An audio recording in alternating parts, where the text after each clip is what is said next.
going to try to pare it down, and I can't because it's all interesting. So if you'll bear with me jabbering for like 2 more minutes, and then we'll let Deon take over. And if you want to pin Deon on your screen, using the little dots up in the right-hand corner of his little box, then you'll be able to get the full effect, I think. So Deon is a funeral director, embalmer, deputy medical examiner, and has worked in the death care profession since 1984. Been around for a while. He's been interested in thanatology since he was 14 years old because his best friend died in a farming accident, and that led him to a career in death care. Deon takes a holistic approach to death care. It comes down to what a family would like and how best to fill their needs. He feels strongly that there's no one-way approach for every family. The use of end-of-life doulas, death educators, home funeral guides, grief recovery specialists are all important tools that families can use to help during this difficult time in their lives. He was involved in the funeral industry, the conventional funeral industry, and has really branched, I think, expanded into being very supportive of family-run funerals, death doulas, as he said, that sort of thing. So I find that impressive. Deon became aware of alkaline hydrolysis, which is also called aqua cremation or water cremation, in 2009 as a form of human disposition. He developed the first direct-to-families aqua cremation business west of the Mississippi River in Portland, Oregon. That's where he's coming to us from. Deon was born and raised in Minnesota, attended the University of Minnesota, and graduated from Cypress College of Mortuary Science. He's an active member of NDMS, which is the National Disaster Medical Systems, and as a member of DMORT, which is the Disaster Mortuary Operational Response Team since 2002. He is also a member of OMFIT, which is Oregon Mass Fatality Incident Team. I don't know how many of you have ever thought about the need for these types of organizations when we have mass disasters. Marilyn, who is on our board, that's how you know Deon, right? Marilyn is through DMORT. He served as morgue operations manager for Hurricane Katrina and Hurricane Rita, Hurricane Marie in Puerto Rico, and in New York City during the COVID-19 outbreak, where there were over 20,000 who died of the virus. He served as team leader during the research and recovery efforts of the Oregon wildfires and team leader for the Wuhan, China, and cruise ship repatriation, of U.S. citizens at the outbreak of COVID-19.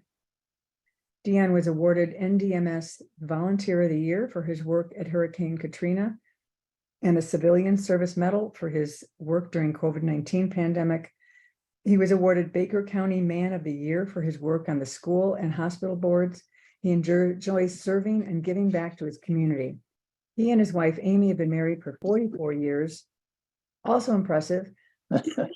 Live in Baker City, Oregon, and are the parents of 8 grown children, also impressive, and 12 grandchildren. Wow. So I'm thrilled to turn the screen, I guess, over to Deon, and I hope you'll really enjoy his presentation. And Deon, I'll let you bring up your screen share for your hello and good morning. Is it up yet? Let me see. I'll hit that. It is not yet. Not yet. Okay. Oh, I see. I have to hit share. Sorry, Sue and I went through all this yesterday, and it was went really well. And then and there you go. I don't even want to tell you about this morning, everything that's gone on. But sounds like you have rain there in Colorado. Yeah, we do. Oh, well, I was going to say how beautiful here in Eastern Oregon. And I was working on the backhoe this morning and building a cabin on some property we have. And anyway, it's beautiful here. So so we probably have many attending because of the rain. So welcome, everyone. And this is a pretty bold statement from someone presenting, but you will learn something today. I can guarantee it. And so that's a bold statement to start with. I use lots of pictures, so don't look away from the screen too soon. I do start with a little disclaimer. I'm presenting as a subject matter expert, not for an organization or a government, and that just kind of helps me in presentation. As Sue said, I am a funeral director, and that has been such a rewarding choice of a profession. I actually started at the University of Minnesota in food science, switched over to agribusiness, and then I found my way into death care. And I believe in saying goodbye.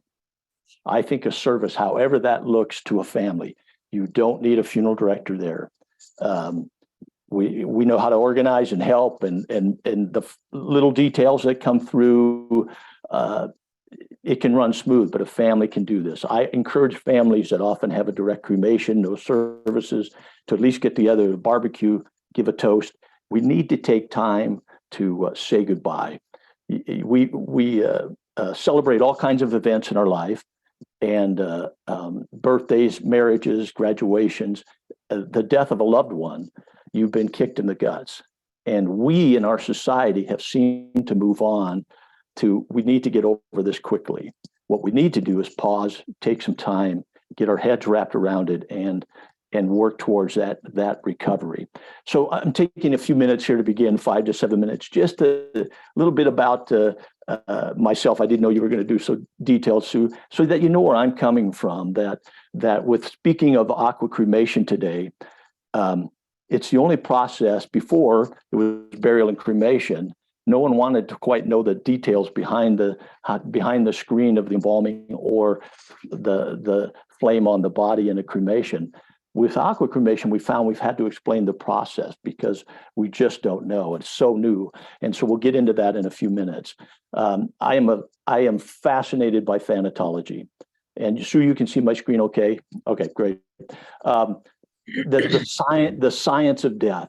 If death is as natural as birth, we all have our hangups with it, our angst, our concerns. And part of that has started from my industry. The death care profession has taken the care of our loved ones that used to be done by families. And we were around it. We touched it. We smelt it. Our little ones were around when we laid out grandma in the parlor. That was taken away. And so that's caused this angst and anxiety and the fear of death. And we don't even talk about it. And so I know Sue's led some death cafes where people come together to visit about. And so it's nice to see that pendulum swing. She mentioned the death of my friend Chuck Bigelow in a farming accident 50 years ago this year. I look back now and realize that my experience with death at a young age has led me to the profession. And as I've studied and learned, families used to take care of their own loved ones in the parlor. Flowers became a tradition in funerals to help cover the smell that occurred. Then the Civil War came, and cabinet makers learned this new style of embalming that came over from Europe and would set up on the edge of the battlefield, making coffins and putting up signs, "We will ship your brothers in arms home to their family," and using this embalming process. And I look at this picture, and the guy on the right might be dead. I wonder if the guy on the left is in the casket is just posing. We'll never know. But kind of interesting that then this new understanding of embalming and the care of the dead after the war, what were they going to do with all these things they learned about? And so they started coming to homes to help you lay out grandma in the parlor. Then someone had the idea, what if we had them come to our funeral parlor? Maybe come to our funeral home. And that's when we began to take away, and a lot of families were happy to give that chore up to professionals. But we also, with that, have caused this angst and anxiety. Even Lincoln was embalmed, and that really made a change when Lincoln was embalmed and traveled that 1,600-mile trip around as he toured the cities. His body was viewed in so many cities as he made his way back to Illinois. Kind of interesting. 100 years later, Jessica Milford. So we're 1963 when your organization organized, and I think partly organized, I would guess, because of this book, on the top bestseller for weeks and weeks and weeks. And she really pulled the curtain back on the death care industry. Why do we need metal caskets? Why do we need to have vault liners? Why do they have these requirements? Why do they take this away from a family? What laws are in place?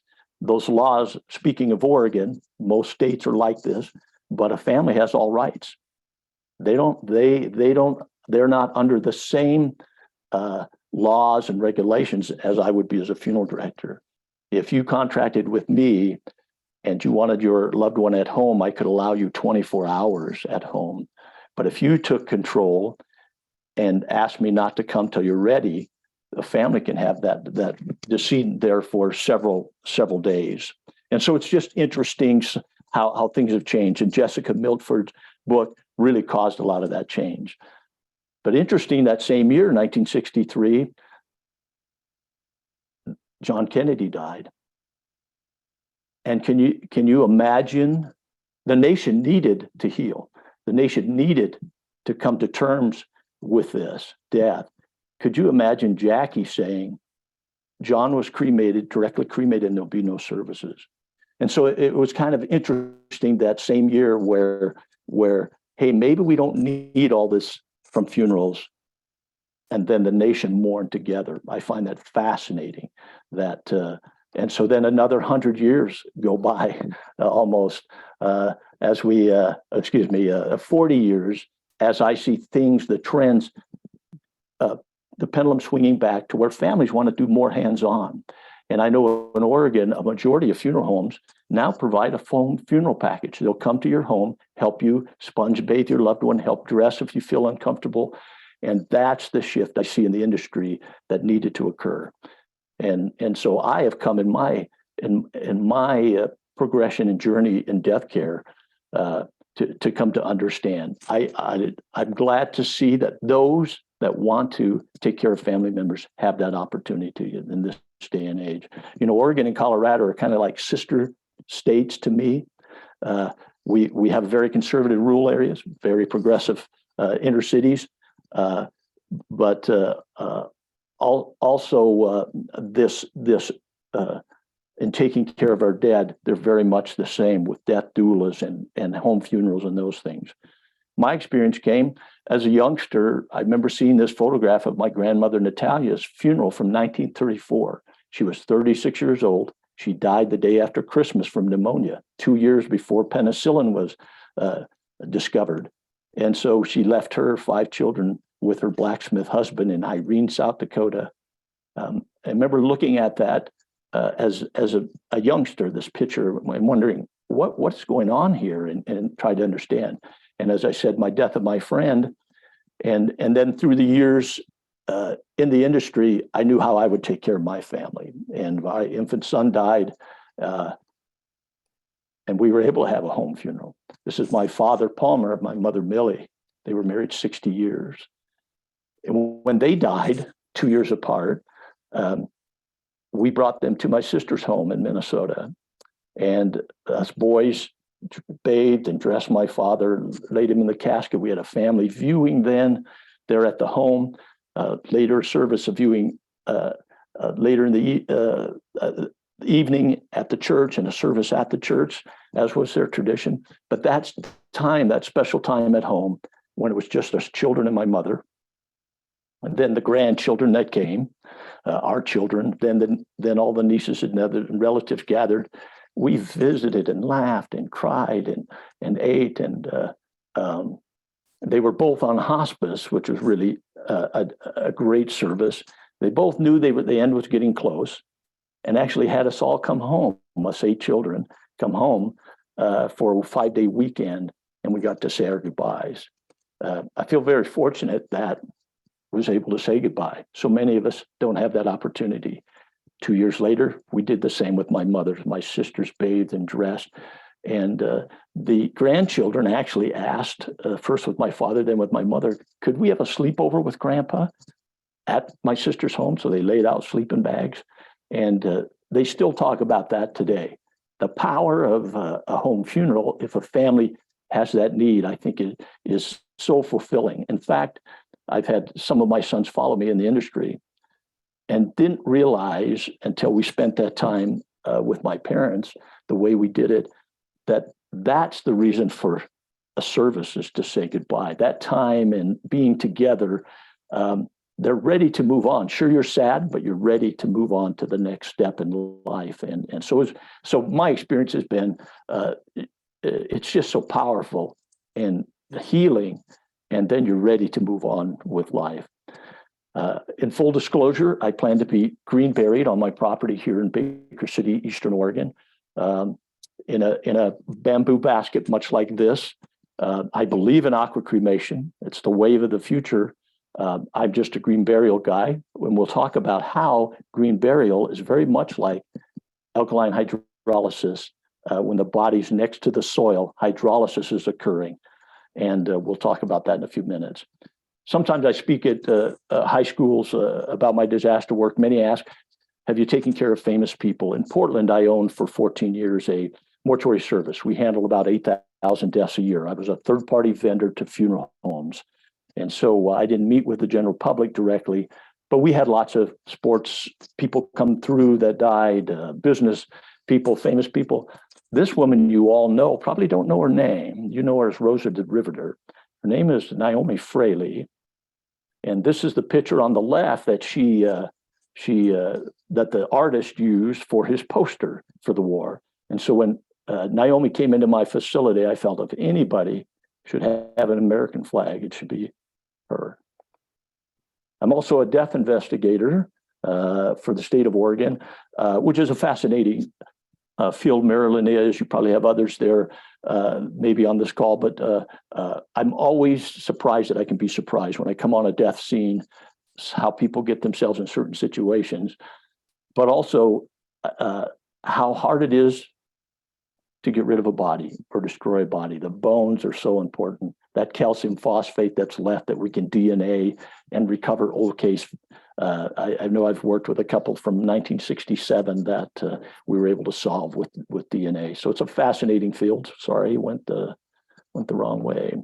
I'm also a member of DMORT, Disaster Mortuary Operational Response. Maybe a little too much. I have it on my license plates, but it's been a fascinating, also interesting field to be involved with. Whenever there's a disaster in the U.S., man-made or natural, DMORT can be called out to assist and help. Of course, hurricanes, work a lot of those. This is kind of interesting from Hurricane Rita. This is sometimes what people don't think with cemeteries. This is called a cemetery washout. This is Hurricane Rita, where we only had one death from the hurricane, but we had thousands of caskets that floated out of cemeteries and mausoleums. This casket actually was found in this tree next to this freezer, and it got there with 20-foot storm surge, floated that casket, and then as it receded, then it was locked in this tree or stuck in the tree. This is 50 miles from the closest cemetery. Just kind of interesting. You would not think that kind of work. Who does that? Who comes out and makes that all better? And that's part what DMORT does. I put this from our time in Puerto Rico for Marilyn, who I worked with, and there she is right here under the hat. She's your secretary of your organization. This is the first group that went into Puerto Rico to assist with the 1,400 dead there. This is the morgue in New York that we had to set up as the city became overwhelmed during the coronavirus. There we took care of, this is the skyline in New York, these trailers at the bottom, refrigeration trailers. We had a parking lot that we could park. It was 90 acres. We could park 500 refrigeration trailers. You can see the skyline with the Statue of Liberty there. And then inside the trailers where we took care of over 20,000 dead from the coronavirus. We did not know when the coronavirus would peak in New York, and it hit 1,200 a day, 800 at hospitals, 400 at home. We used the National Guardsmen to assist in helping us getting decedents from their homes. And we didn't know when it would peak, so we started mass burying. We have not mass buried in the United States since the Civil War. And I would have never thought this was us. We had these people identified. We knew who everybody was during coronavirus, the death at home or a hospital. So it wasn't a forensic mission as what we normally do to forensically identify. But we just didn't know, was this going to peak at 2,000 a day, 2,500? So in preparation, we just started mass burying up to 100 a day. Not every day did we do 100, but up to 100. And so kind of interesting, just the background, more educational. Well, let's get to the subject. A little update on the industry. This old guard, which I'm a part of, there's a 60% turnover in the next 3 to 5 years. What's good about that is you've got these young directors coming into the industry that are eco-friendly. They understand that we've got to change this carbon footprint that we're all leaving. Even I, at 65, I understand we need to address this. And the other great thing I think is that 90% of them are women. The male-dominated profession is now shifting, and I think that's important, and I think that's a good thing. Women bring naturally an empathy. They're better event planners, and I think that's important. So why aqua cremation? Why was there a new? We had flame cremation. Why would we need this? Good question. Because we use 1/10 the energy from flame cremation. You leave a 90% less carbon footprint. I'll repeat that several times in the presentation. I can't say it enough. It's just more sustainable, eco-friendly. Even I've come to understand that the environment, what we need to do. Also, we see at the state level here at the Oregon legislature, been talking about the carbon tax, how to be carbon neutral. And I see that legislation coming, being regulated more and more on the flame side, to where some of the policy possibly being implemented could cost more dollars to providers, which then would raise that price. So alkaline hydrolysis, we call it aqua cremation, partly because we have bones that are left over, the calcium phosphate. And so those are processed, and the family's given back these cremated remains, we call it in the industry. Families call it ashes from a flame cremation. They're called ashes, but they're actually ground bones, even from flame cremation. And we'll talk about that. It was used in animal research. It was patented in 1888. It's been around a long time. It's been mainly used in animal research as they gave a bacteria, a virus, even the prions of Creutzfeldt-Jakob alkaline hydrolysis will neutralize that bacteria, that virus, and stop that in its tracks. And that's why they've used this in animals. Kind of interested in this virus down in the picture. This rotavirus is actually what we now know as the coronavirus, even though the slide was made years ago. At the time, I had no idea. And so that's where it developed. And it was really later in the 90s that there was some talk of the human application.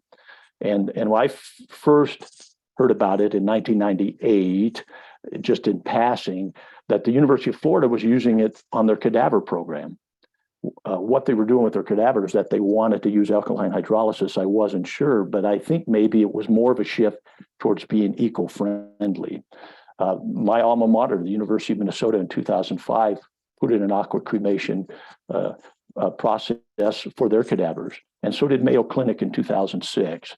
And that's really where I became very interested when Mayo Clinic put its stamp of approval on alkaline hydrolysis, aqua cremation. That's when I knew that I need to take a look at it. The machines were very costly, and so I felt like in time the cost would come down along with the consumer's interest in it.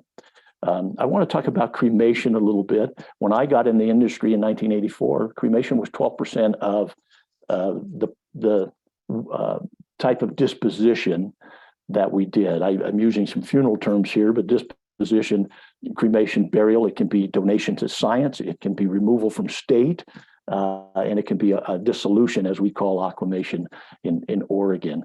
But cremation rates now in the Northwest are 85%. In Portland, Oregon, it's 92%. People prefer that, getting away from putting metal, wood, concrete in the ground, the formaldehyde from embalming, and wanting to, in their minds, be more eco concerned about the environment. We're coming to find cremation isn't that eco-friendly. We understand that it is more eco-friendly than burial, but as we learned with aqua cremation, that there is even a more eco-friendly way. I believe in time, because of the regulations of the DEQ, the EPA, as they're concerned about what's happening in the environment, that they are going to be put pressure on crematories, which will, I believe, drive up costs. Mercury, I stopped there because that's probably the biggest concern with flame cremation, is the mercury from our fillings, which we never really think of.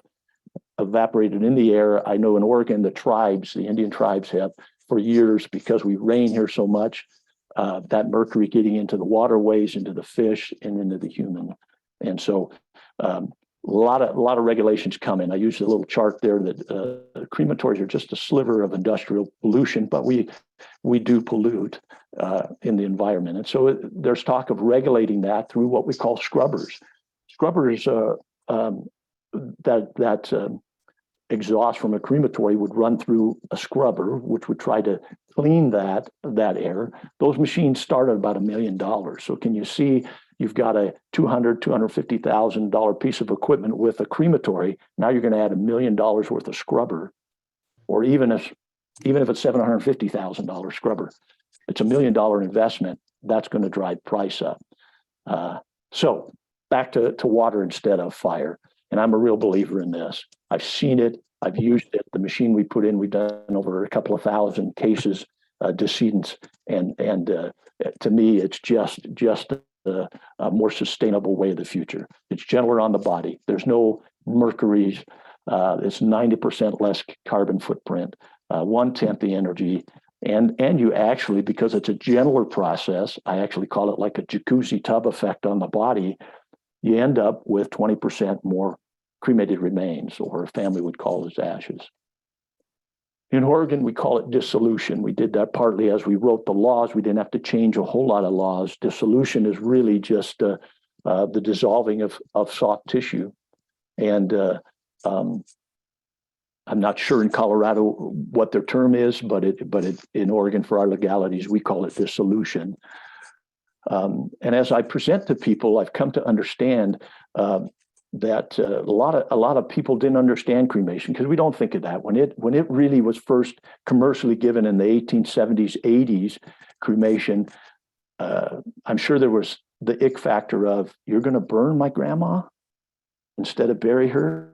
Now people don't even think of flame on the body, the actual process. We don't want to go there. But for aqua cremation, for some reason, we've had to talk about that process so we can understand what is actually happening to the body, and so that people can come to an understanding. And so part of my education is to let people know that it is flame cremation. I find several groups I've talked to have thought that cremation was an oven, and I think that kind of comes from the Nazi oven, that the body was baked down to ashes. But it's actually direct flame on the body. And sorry, my finger is really, I need to go back one more, excuse me. The amount of fuel, I've seen it all over the board. If you go Google how much fuel is used in a cremation, I've seen 4,800 miles, from 500 miles to 4,800 miles. 4,800 miles, you must be driving a Prius. I don't know, but I say 500 to 700 miles, kind of from driving from Portland, Oregon to Salt Lake City, Utah, is about the amount of gas that would be used during a flame cremation, where, again, we're talking 1/10 of that in aqua cremation. So this is after the process of cremation. Again, the soft tissue is burned. Even the marrow is burned. What's left is the calcium phosphate, the bones. That is run through a processor you can see there on the right. And that what a family gets back are really the ground bones. We call them cremated remains in the industry. Families call them ashes. And you kind of get an idea there. So the two processes is kind of like comparing a diesel truck to a Prius in its environmental cleanliness. My wife actually says it's more like a bicycle compared to a diesel truck. So as the timing came together, we were able to put the first aqua cremation system on the West Coast, and that tank to the right there that you see, I'm just pointing out now because I don't have another picture of it in our process, but I'll be coming to that, is not necessarily part of the process, but I added this tank so that we were able to capture the effluent, which is the wastewater, and we're going to talk about that in a few minutes. I think the machine looks kind of space age. I had to try it on for size. I wouldn't let them close the door, but also the machines are able to handle a 500-pound individual, and I wanted to be able to see. I'm about 195, and so I wanted to get in and see that. And I have done people 500 and 600 pounds and able to do that. We're just becoming bigger, and that's just our society and what's happening in life. The machine is stainless steel, and wanted to show you the picture on the right, the heaters that help warm the water, heat the water, and also the propellers that will help move or give it that jacuzzi tub effect that moves the water, the effluent over the body. This is the machine I had in Portland. To me, it looks kind of space age. There are other manufacturers of machines. The costs are all over the board. They're expensive machines. It's like buying two flame crematories. I believe as more states allow Aqua Cremation, it's allowed in 28 states. 9 other states have it before their legislature. So I think we'll soon be to 37, 38. It is provided, Aqua Cremation, alkaline hydrolysis provided for pets in every state of the union. That's been done for years. So it's been around in pet cremation for a long time. So it's just this human application. What I like about the machine is very quiet. Being stainless steel, unlike a flame crematory, you saw those bricks inside that oven. That has to be replaced after every 4,000 to 6,000 cremations. We need to rebuild, and that cost can be anywhere. If I'm just replacing a floor, 20,000, or if I do a full rebuild of my crematory, 140,000. This machine costs more to begin with, but I don't have the maintenance or upkeep. Everything is, you'll see redundancies, the valves on top. If one goes, the other one kicks in. There's a redundancy built in. It's about as quiet as your dishwasher. And this machine we dedicated to Iris Green. She was a science teacher in Eugene, Oregon. She died just after we had placed the machine in. I talked with Iris on the phone. She was terminal with cancer, heard about this system or process, and asked if she could have it done. And she was the first person that we placed in this machine in Oregon. And we call it the Green Machine after her. You can't make those human interest stories up. She was a science teacher in life and in death. And so it was really interesting to visit with her and then to be able to fulfill her wishes and then to dedicate this machine to her. I wanted to talk a little bit about the process of hydrolysis. It's called alkaline hydrolysis, the alkalinity being the alkaline, which we're going to talk to, but the hydrolysis is the breakdown of the soft tissue in the process. It actually resembles earth burial, green burial. Like I said, if you put a body right next to the soil, what's happening over time is hydrolysis, and it will reduce down to its basic elements, amino acids, peptides, salts, sugars, and soaps. That's our basic elements. In fact, I had a gentleman say, I've been calling my wife sugar for 50 years.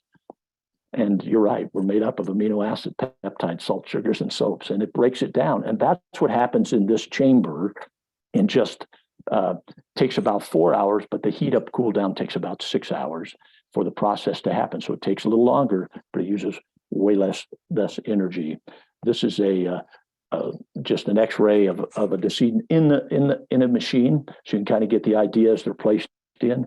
And this is after the process. All the soft tissue is removed. And again, we normally would not talk about this with families. I'm giving you very much the science of it so you understand it, probably a little more than you want, but I think it's important to understand the process. We don't think about the flame cremation, the burning of the soft tissue.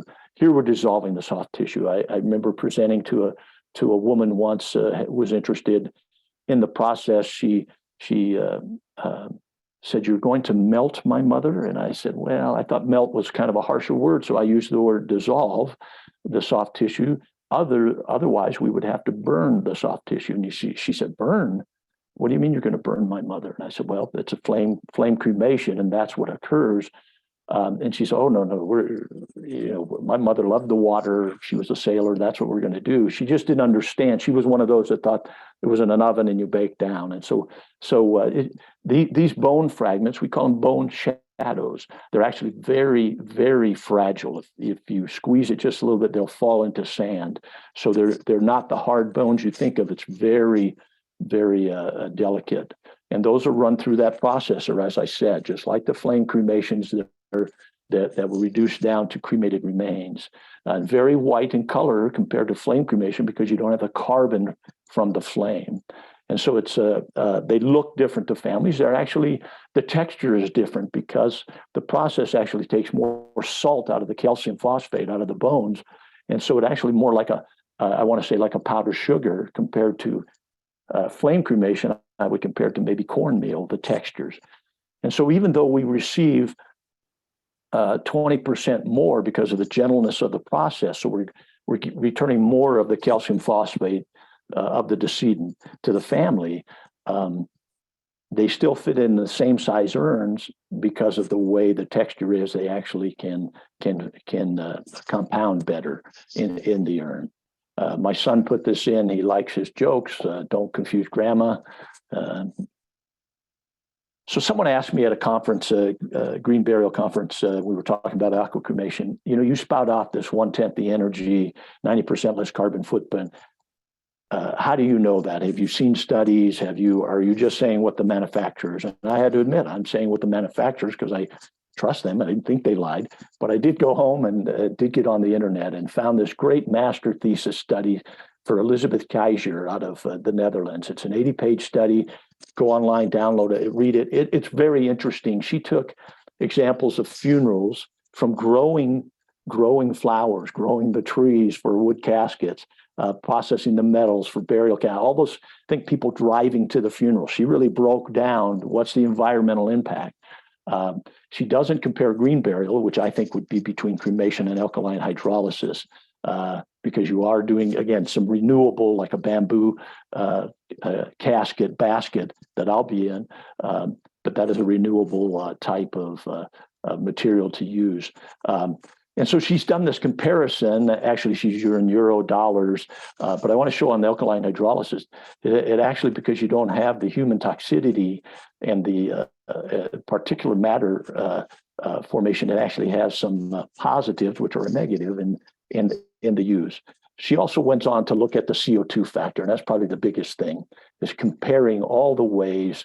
And she does not have green burial in here. That's the only process I wish she would have added. But even the cremation, which is freezing the body with nitrogen, and then you shake it on a table into 1 million pieces, which is done in theory.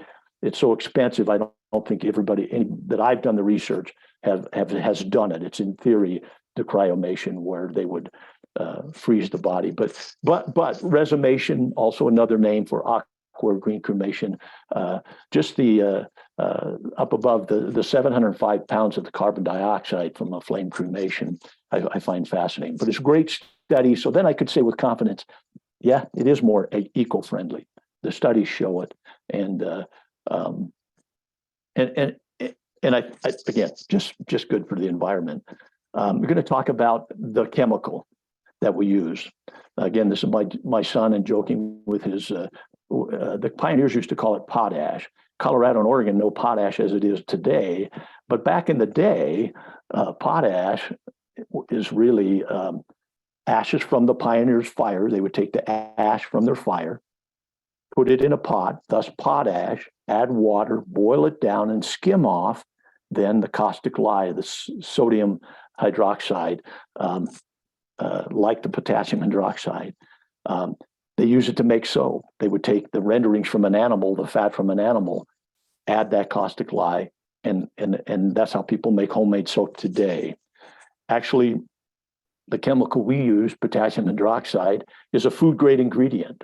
It is a chemical. I buy it from a chemical company. It's a food grade ingredient. They use it to make beer. It's used in small amounts in our beauty products. It's what gives soap the strength to take the dirt off your hands. Very small amounts. Again, this is a caustic material. I can touch it as long as my hands aren't sweaty and it's dry, the dry flakes. But if it's wet, you feel the tingling and you realize it's doing what it's supposed to do, which is dissolve the soft tissue. So that's the chemical we use. And I want to talk about the effluent, the water, the wastewater that's used after. We found that because of the amino acids, the peptides, the salt, sugars, and soaps, it's a great plant nutrient. And so I was able to contract with some grass seed farmers here in Oregon and tree farmers and would donate that effluent to them, and that they could, again, use as a plant nutrient. Families really like the idea of that life cycle. We actually could siphon some of that off, 5 to 10 gallons, give to a family where they could bury those cremated remains, plant a tree, and then also add the effluent, which would again fertilize that tree. And again, families really like that idea. The effluent, you could take a sample of it. There is no DNA, no RNA. It's completely sterile. It neutralizes, like I said, all that bacteria, even the prions of Creutzfeldt-Jakob. You know, I mentioned that how alkaline hydrolysis was used in animal research, and it was those of us are old enough to remember the 80s when we had the mad cow breakout in Europe. Once they realized it went from sheep to cattle who grazed on those same pastures, and that the cattle became sick, and then it was ingested by humans, passing on that prion, which is a folded protein. They knew they had to do something. So they'd build great big 2-story vats where they could place cattle carcasses in, alkaline hydrolysis, and destroy the prion of Creutzfeldt-Jakob or mad cow disease. So it's fascinating what it is. So people have asked me, if I hear negatives about it, they're flushing grandma down the waste management, the sewer. That's just not so. There's no DNA, there's no RNA. You couldn't take a sample and say that is your loved one. Completely neutralizes, and the people ask me, well, is it acid? Then you're using an acid. And actually, the alkalinity is the other end of the pH scale. It's more like 11 and 12, 7 being water neutral, and acid. If we used acid, there'd be no bones left. That's why with alkalinity is what we use to dissolve the soft tissue. And so that we have the cremated remains. So the processes are the same. The family receives cremated remains. It's just done in a more eco-friendly fashion. People, again, like the life cycle, which I think is important. You know, sometimes with flame cremated remains, you can also bury those cremated remains, plant a tree. But I've had clients come back and say, my tree died because there's so much salt in the cremated remains sometimes, and trying to, the tree is taking that up. And that's where the alkaline or aqua cremated remains do a little better that way. Just kind of interesting to me. And so my son got carried away with all the circles of life that we have. And I think that's his last one. The machine's different forms. Now, you in Colorado have 3 forms that I know of. And I worked with a couple of them have come to see my facility in Portland before I sold it. And Emily Nelson was one of the first ones. She has Beatrice in Colorado, outstanding young lady. And I know she has her business, your natural funeral home there also has, and they actually developed their own equipment and tank that they use. I know that they've modified it somewhat, and I think they've actually have bought a commercial one in a different area of Denver, and I shouldn't speak for them. I would contact them, but there's only 3 suppliers in the U.S.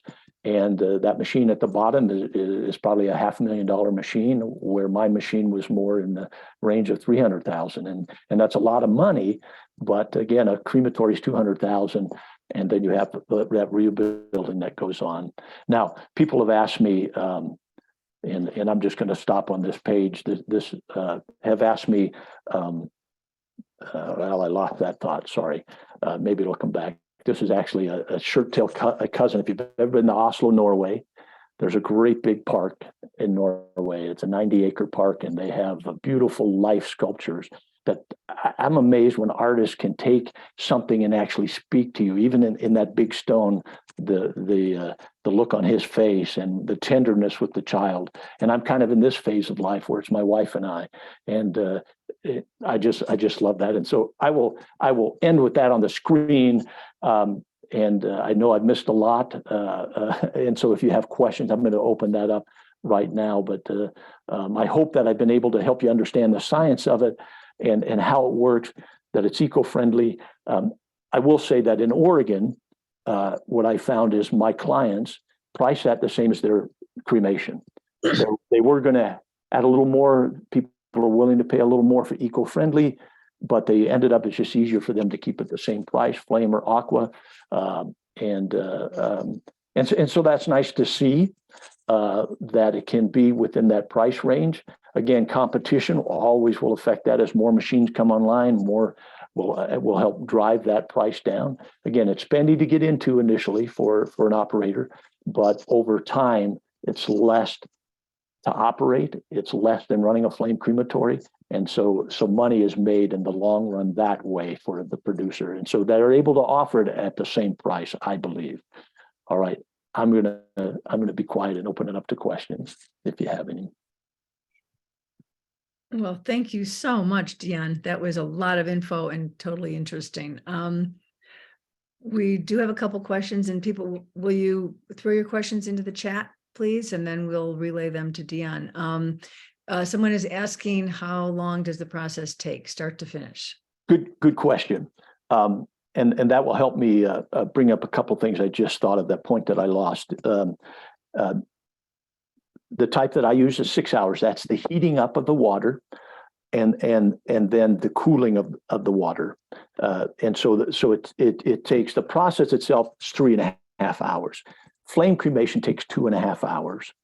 So it is an hour longer, the heat up and cool down, but you also have that in a flame crematory. You have to heat the machine up, you cool it down. If I add all that time, so it takes about 6 hours to actually do the process. And that, I wanted to get to the water as part of that cooling down. So we begin with 80 gallons of water. We use, for a 200-pound person, we use 20 pounds of potassium hydroxide or sodium hydroxide.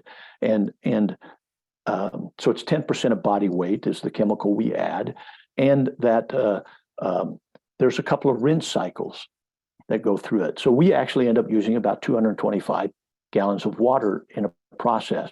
And that sounds like a lot. And I've done a lot of research on that. It's about what a family of 4 uses in their normal daily activity, from dishwashing to showers, bathing, washing their clothes.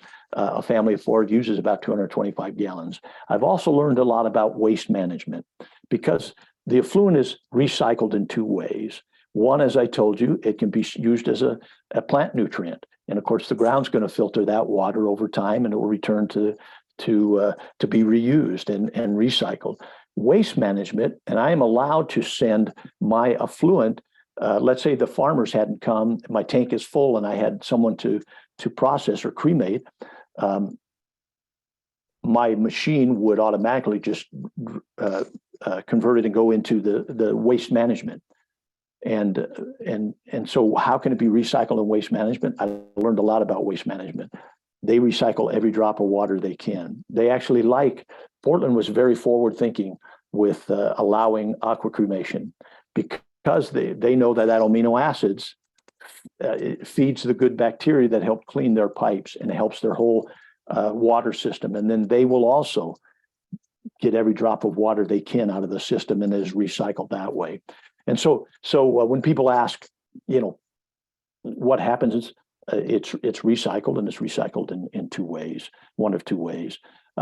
So about 6 hours of the process. Takes a little longer, but with that, you're still able to do 3 to 4 in a day with that type of machine. So. Dean, I think that's fascinating that waste management finds the effluent to be beneficial. Bacterial balancing in the water system. Yeah. I know, people not understanding the process will have an aversion to the effluent being disposed of into the sewer system, but right. Don't realize about oh shoot. Well, and I will mention sewer. You're getting your right. The embalming, right, goes into the waste management also. Yep, and the blood, as we remove the blood, it's replaced by the embalming fluid, would go right into the waste management system. Yeah, the same with the bacteria they're carrying, the hepatitis, whatever's in the system will go into waste management. I will say there has been some aversion from the Catholic Church about the process. I know in Seattle it took them a couple of times, or the state of Washington, to put the bill before the legislature because the church took a position, and also in New Jersey. But once the church came to understand and was educated to, what the church didn't like is the separation that happens. But once that's also explained what happens in flame crematory, mercury goes up, the tissue is also burned. There is that smoke, and things are separated. There is a separation that goes on with both processes. And so they didn't come out for it in Washington. What they did was didn't take a stand against it. And so I understand there could be some religious, but cremation's been around thousands of years. India, they still do it. They're running out of wood in India during COVID. It was a real crisis. I know in New York, we looked at with the coronavirus, there's only 6 crematories in New York City, and we were being overwhelmed that we were talking about trucking in Aqua Cremation machines to help with that process to catch up. So I don't know, a couple of sidelines there. Sorry. Dean, someone is asking, how involved can the family be? Can they put their loved one into the machine like you can for a witness flame cremation? Great question. Exactly, you can. And the only differences would be that we go into that machine the way we came into the world, naked as the day is long. But we always, for modesty, cover that decedent in a hospital gown. We can also place the decedent in a silk wrap. And I don't mean this shiny silk, you can use that. But we use a raw silk, a rough silk, and so they can be wrapped in that if one desires. But we keep the hospital gown over that. The family can help place the body's placed in that basket, as you saw that I was in that picture, and they can push that in, shut the door, and they go around and hit the start button. Just as with the flame cremation, you can help push in, shut the door, hit the start. The start of a flame cremation, it's like a kaboom, that machine really runs. Mine's kind of anticlimactic because you push that button and you might see a hot water line wiggle a little bit, but there's no noise. It's like I said, it's like your dishwasher running. You hear maybe a little water, but family can be involved. And what we do just before we close the door is I would pull that hospital gown off. But the machine does not eat cotton. It does not eat polyesters. And so we want to make sure that none of that material is with there. And so we have a little extra work if a body is autopsied. We might remove some of the cotton, some of the stitching, just so that we know the process.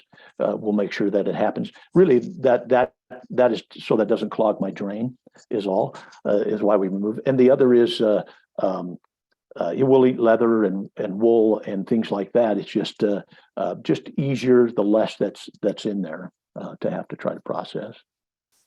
Well, that's nice to hear, though, that families can accompany their loved one as far as they're able to go, and then they release them into the flame or into the water to continue on. Yep, exactly. Someone is asking if aquamation is practiced in Europe. It is getting its start. Good question. Actually, one of the manufacturers is in Scotland that manufactures one of those big machines, and I know one's just going in California and one in Seattle that would place that type of machine. England has been looking at it. I haven't followed up to see. I was talking with a group that was putting one in about a year ago, so I didn't. It was all about the law changes that needed to occur, but they're moving that way. South Africa has it. Bishop Tutu, when he died, had the process done, and I probably had more inquiries after Bishop Tutu when they heard about his aqua cremation about this process. Vietnam has placed it in. Mexico has placed it in. I've hosted those groups as they've come in to research, and so it is spreading. And you'll see, I believe in the next generation, 20, 30 years, it will outpace flame cremation because of sustainability. If we get serious about this carbon tax and really wanting to worry about global warming, which I think we have to look at. Okay, we have a bunch of questions, practical issues. Okay. Does a pacemaker need to be removed like it does for flame cremation? And then what about artificial joints and gold and silver dental fillings? All of Great. those. All good questions. And no, it does not. A pacemaker does not need to be removed. The process does not. And why it would need to be removed, for those that don't know, is in a flame cremation, that battery will actually explode. And then you put shrapnel I mean, it can destroy your bricks, but also if your operator happens to be opening the door to check on things and it exploded at that time, could cause serious damage. So they have to be removed. And actually, the prosthetics they look like the day they went in. They're shiny and new. With flame cremation, they are really been in that heat and look almost rusted when they come out, where the stainless steel, even the glue they use comes out from that. All the sutures you would have, old heart surgeries, stents, we find all that, and it goes back into the recycle stream. We're able to take that titanium and that metal and run it through a recycle stream. It does not melt with hip joints. There's that polyurethane that's used to soften and move. So it's not all metal. There's some plastics that are used, and all that comes out whole. Breast implants come out whole. Penile implants come out whole, so that they're not melted and in the atmosphere. They're able to be put it back in a recycle stream. And we actually have a group that I contracted with. We're actually providing some of those pacemakers that were taken out because they're in good shape. They're actually using them in third world countries. They're able to reprocess them and use them. First, they were using animals. But now they're able to do it in a human and recycle that way. So they're making great strides that way. But great questions. We return all that, and the teeth. I saved that for the last. Flame cremation, gold melts at a very low temperature, and it's very hard to recover any of that dental gold from a cremation. It almost looks like BBs without the gold color. So it's very hard to find. And so I've actually had funeral homes families who really wanted the crowns from their loved ones or the gold from the teeth back. So they chose an aqua cremation because they're able to do that. So what I get is the whole tooth. The tooth is a bone shadow. I pinch it and it will just dissolve, and I have the crown. And so I'm able to return the full crowns, gold, everything back to the family if they wish. If that's not, then it's also recycled into a recycle stream. Yeah, that's and so you don't have that breakdown of the mercury, the melting, and all those things happen. But that's the best process. If you wanted the gold crowns, the teeth, that's the way to do it. And partly because dentistry ends at death. My son's a dentist, and so you can't hire a dentist to remove the teeth. An Oregon embalmer cannot remove the teeth because that's mutilation to the body. And so that's the only way that it can be done, really, to return it to the family. So kind of interesting. Great questions. I appreciate it. That's very interesting. I've had that question come up and not have it explained so clearly. Mm-hmm. I didn't know that water cremation was an option for being able to reclaim. Right. Yeah. And then the mercury Yeah, then it's in the filling. It's just like if you took your crown off right now and set it on that's what you would get back. So the gold and the amalgam, both of those yes. are. Yep, they're there. Yep. Gotcha. Okay. Someone's curious about any interesting or cool ideas that some of your clients might have done, use their cremation ashes for, and I'm going to throw in and use the effluent for, or. Good question. I know that the company I bought my machine from was doing some research, because there are companies that will, put your loved ones, your bone into fine china. We'll take your cremains and put it into plate settings. They will compress it into diamonds. And my understanding is with aqua cremation, you can still do that with these cremated remains. That's changed chemically somewhat, but those processes can still happen. To have your cremated remains turned into a diamond is a very expensive process, but they will do that. So those are some creative ways that I've heard. The effluent, no one's encouraged. I know actually in Indiana, it was approved a couple of years ago as an organic fertilizer. No one's really saying put it on your tomatoes and corn in your family garden. I don't know why.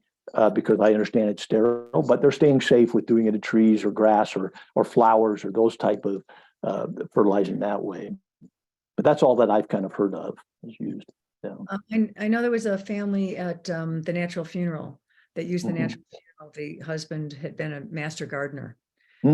So their machine only uses about 35 gallons of water. Right. And so they had all 35 gallons delivered to the home.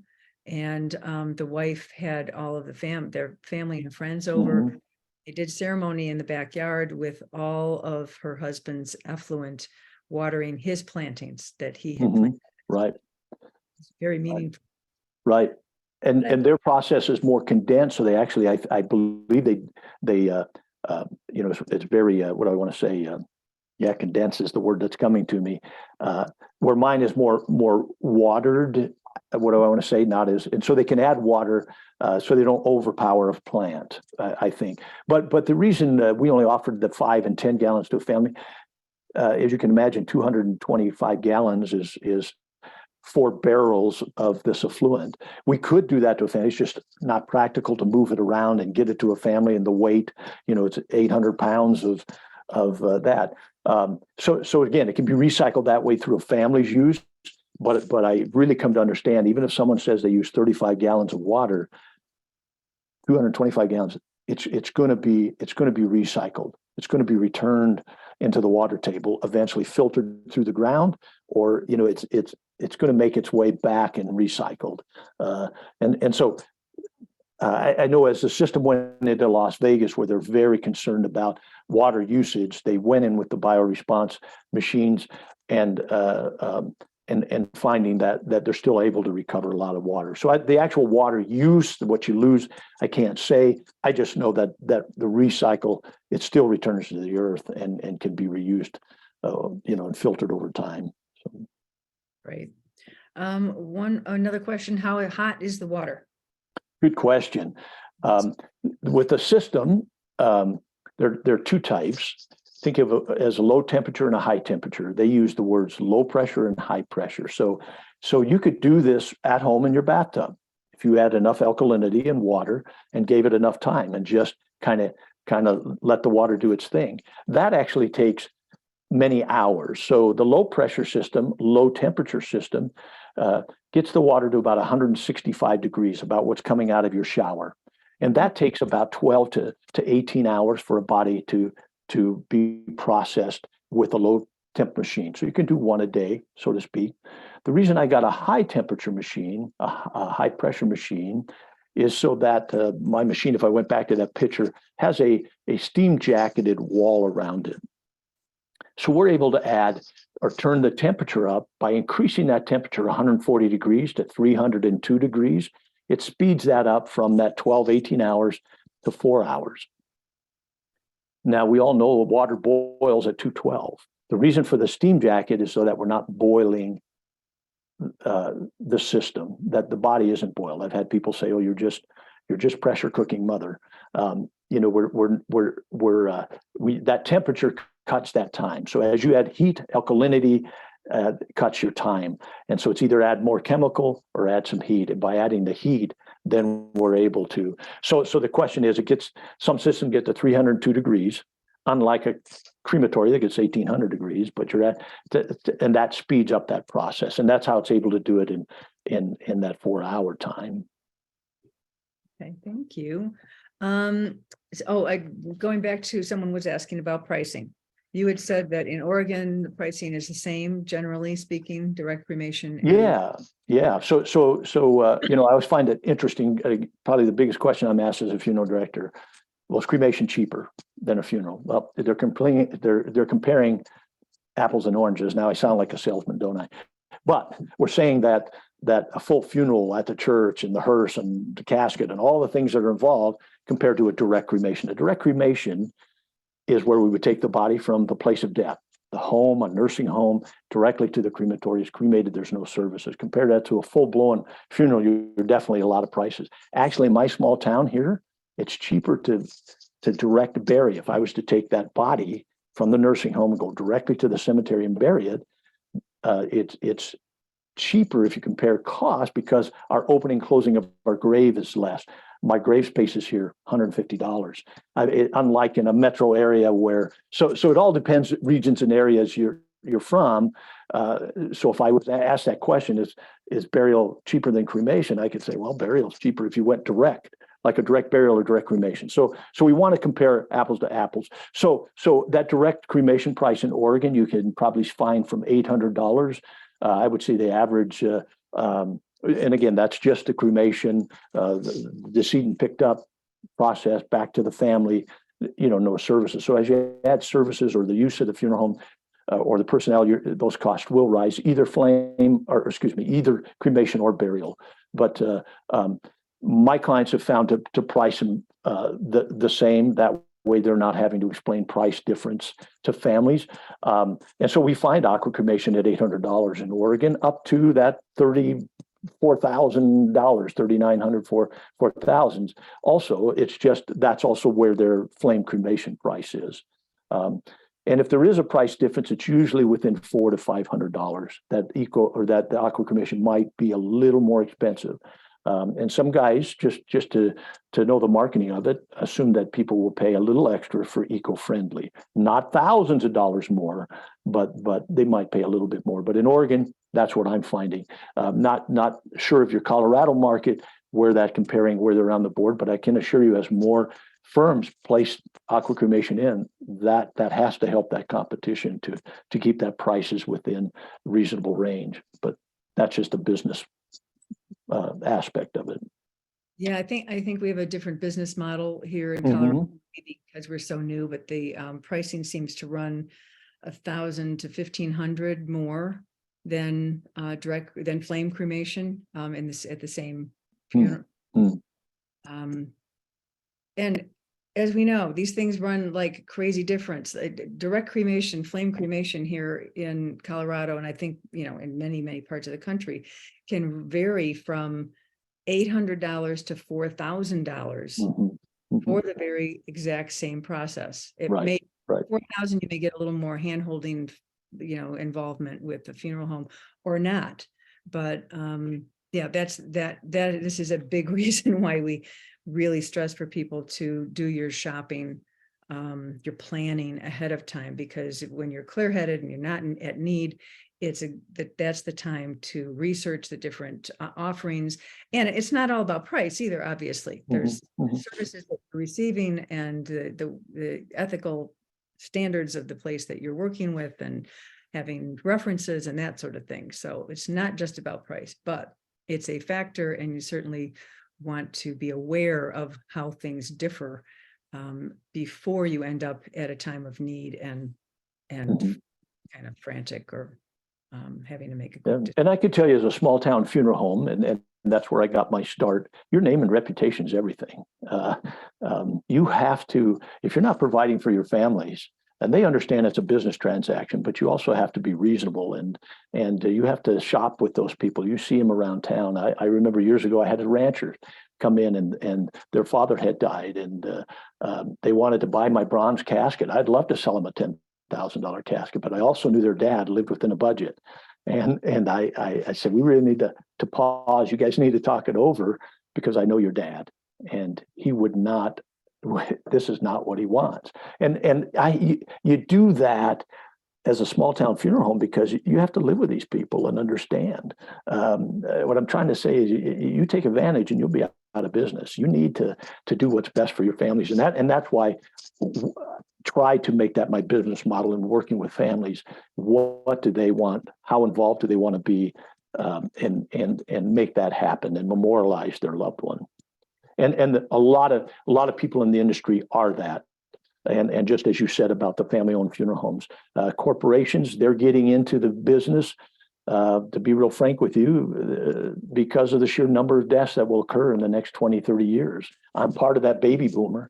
As that arch bell curve starts coming down in 30 years, the amount of deaths that will be occurring and have been occurring since COVID-19, they're in it like the Taco Bells of, they want a piece of that action. That's why corporations and equity funds have got into, and they're buying up mom-and-pop funeral homes. As you get ready to retire, do you let a young person take your business and then make payments to you, or do you got this group from coming out of town? You're going to give you all this kind of money for your business. So those are tough decisions for small town funeral homes and mom-and-pop operators. And also, there isn't the what I want to say, the lead away in the business like there once was with those type of things. Anyway, I've got off subject. Sorry. No, very good point. It's super helpful. I realize we're at like 11:30. Oh, are we really? Wow. Okay, I apologize. Thank you. Everyone has stayed because they wanted to stay. So I appreciate you being generous with your time.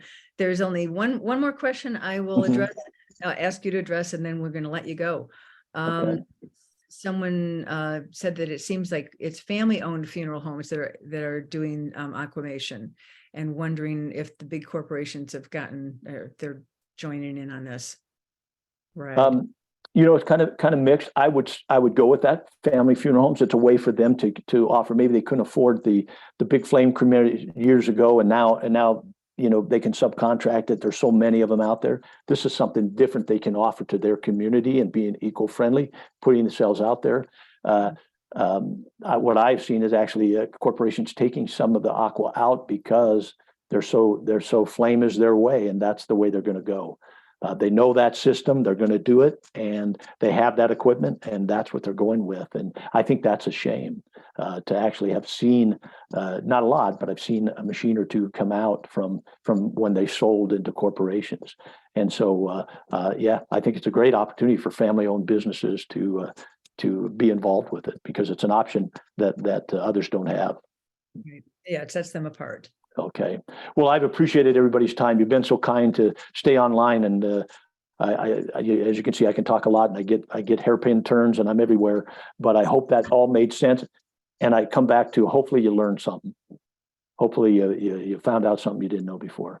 I know I did. So, Deon, thank you. And I'm happy to have if someone asks about my info, you could give them even my cell phone number. I'm happy to talk to anybody interested in the business or want to talk personally, but my email you can send out on your web. That would be fine.